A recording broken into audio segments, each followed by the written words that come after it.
Buenas noches y bienvenidos a un nuevo viaje en el tiempo, aquí, en Milenario Son. Soy vuestro anfitrión, y desde estas catacumbas, donde las ondas nos permiten escuchar los ecos de la historia, hoy vamos a sintonizar una frecuencia especialmente oscura. Una frecuencia que emana de las profundidades más secretas de la Guerra Fría, de la mente de espías y científicos que decidieron jugar a ser dioses. Hoy vamos a hablar del proyecto MKUltra de la CIA. Seguro que muchos habéis oído el nombre. Experimentos con LSD, control mental. Suena a película de espías, ¿verdad? Y en parte lo fue. Pero la historia oficial, la que se contó al público, es solo la punta de un iceberg increíblemente turbio. Los documentos que salieron a la luz hablaban de fracasos, de experimentos caóticos y brutales que no llegaron a nada. Pero, ¿y si eso es exactamente lo que querían que pensáramos? ¿Qué pasaría si los verdaderos éxitos del proyecto no se destruyeron, sino que se ocultaron y siguen caminando entre nosotros? Para entender el final de esta historia, tenemos que empezar por el principio. Años 50, plena Guerra Fría. El pánico a que los comunistas, los soviéticos o los chinos hubieran desarrollado técnicas para lavar el cerebro a los prisioneros de guerra estadounidenses era total. La CIA, bajo la dirección de Allen Dulles, no se iba a quedar de brazos cruzados. Necesitaban un arma para controlar la mente humana. Y para conseguirla, pusieron al mando a un químico brillante, un hombre al que algunos de sus colegas llamaban el hechicero negro, Sidney Gottlieb. Gottlieb no tenía reparos. Recibió un cheque en blanco y la orden de explorar cualquier vía, por retorcida que fuera, para quebrar la psique humana y reconstruirla a voluntad. Y vaya si lo hizo. Durante casi 20 años, MKUltra englobó 149 subproyectos. Financiaron investigaciones en 80 instituciones, incluyendo universidades de élite, hospitales y prisiones.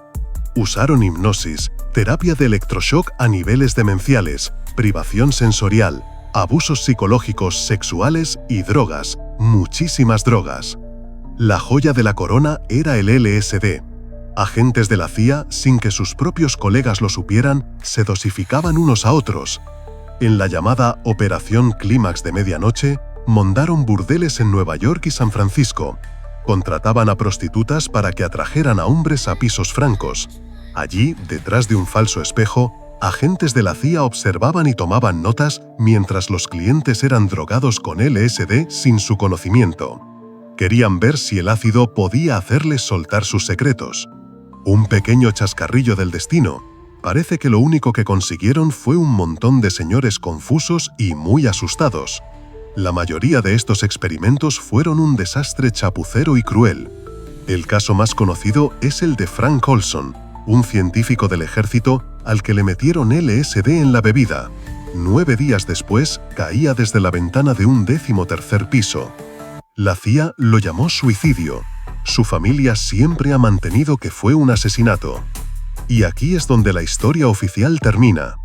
En 1973, con el escándalo del Watergate salpicando por todas partes, el director de la CIA, Richard Helms, ordenó destruir todos los documentos de MKUltra. Cuando el Comité Church del Senado investigó todo esto en el 75, apenas quedaban migajas. La conclusión fue que el proyecto fue un despropósito terrible, una violación de los derechos humanos, pero en gran medida un fracaso. Nadie fue a la cárcel. Gottlieb se retiró a vivir a una cabaña. Fin de la historia. ¿O no? ¿Qué os dice vuestra intuición? ¿Creéis que una organización como la CIA destruiría los resultados de un proyecto de 20 años si realmente hubiera funcionado? Dejadme vuestra opinión en los comentarios, porque ahora es cuando vamos a apagar las luces del estudio y a encender una vela en la oscuridad. Porque existen susurros, testimonios que emergen de las grietas que dejó esa destrucción de archivos. Historias que sugieren que MKUltra no murió, simplemente cambió de nombre y perfeccionó sus métodos. Algunos lo llaman Proyecto Monarca, y su objetivo ya no era solo hacer hablar a los prisioneros. Su objetivo era crear al agente perfecto, un robot humano, una persona que pudiera ser un asesino, un mensajero, un esclavo sexual y no recordar absolutamente nada. un candidato de Manchuria en la vida real. Y para ilustrar esto, vamos a recurrir a uno de los testimonios más detallados y aterradores que jamás se han publicado. El de una mujer que escribió bajo el seudónimo de Brice Taylor.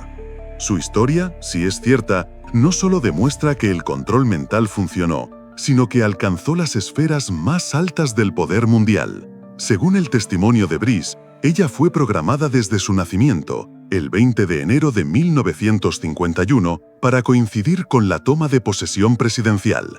Su propio padre, víctima a su vez de abusos, utilizó torturas y traumas indecibles desde que era un bebé para fracturar su mente en múltiples personalidades. Este es el pilar del llamado control mental basado en el trauma: crear alters o personalidades disociadas, cada una con un propósito y que no se comunican entre sí. A los 5 años fue presentada a un hombre llamado Bob Hope, el famoso actor y comediante. Sí, ese Bob Hope. Y también a uno de los hombres más poderosos y enigmáticos del siglo XX, Henry Kissinger. Según Brice, Kissinger fue el arquitecto principal de su programación. Ella alega que él era el programador maestro que diseñó su universo interno como si fuera un mapa estelar. Cada estrella, cada planeta, era un compartimento sellado en su mente para guardar información. La prepararon para ser un archivo andante. Tenía memoria fotográfica. La llevaban a bases militares para someterla a programación de alta tecnología, con luces, sonidos y electroshocks. Pero también usaban métodos casi infantiles para anclar la programación. Por ejemplo, la famosa atracción de Disneyland, It's a Small World. La utilizaban, según ella, para crear personalidades asociadas a cada país y ocultar sus viajes internacionales de su mente consciente. El simple hecho de cantar la canción era una clave para activar ciertos programas. Su función principal era actuar como mensajera y espía. Le programaron un reloj interno perfecto que le permitía entregar mensajes a figuras clave en el momento exacto, mientras sus otras personalidades observaban y memorizaban hasta el más mínimo detalle de la reacción del interlocutor. Su respiración, sus gestos, era un disco duro biológico. Se reunió, según su testimonio, con presidentes como John F. Kennedy, Nixon, Reagan, George Bush padre, con la realeza británica. A menudo, el sexo era el vehículo para la transacción, una forma de asegurar que el mensaje se implantara con una carga emocional más fuerte en el receptor.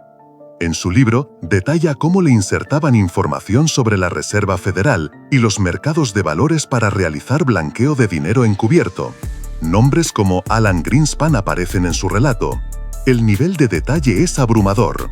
Relata cómo Kissinger jugaba al ajedrez con ella para crear rincones y archivos en su mente, donde cada pieza del tablero representaba un código que debía memorizar y transmitir a un grupo en la sombra al que llama el Consejo, un gobierno secreto que, según ella, manejaba a los presidentes como si fueran marionetas. Ahora sé lo que estáis pensando. Esto suena absolutamente demencial. ¿Bob Hope y Henry Kissinger como programadores de esclavos mentales? Es una acusación monstruosa. Y aquí es donde tenemos que ser claros. Esta es la historia de Brice Taylor. Es un testimonio que ha sido tachado de teoría de la conspiración y que se mueve en el mismo terreno que otras narrativas de abuso extremo. No hay un documento oficial que diga Henry Kissinger, programador de Brice Taylor. Pero, y este es un gran pero, ¿no es exactamente así como se diseñaría el crimen perfecto? ¿Usando víctimas cuya historia es tan increíble que nadie en su sano juicio la creería? ¿Víctimas programadas para olvidar y, si recuerdan, para ser desacreditadas como locas?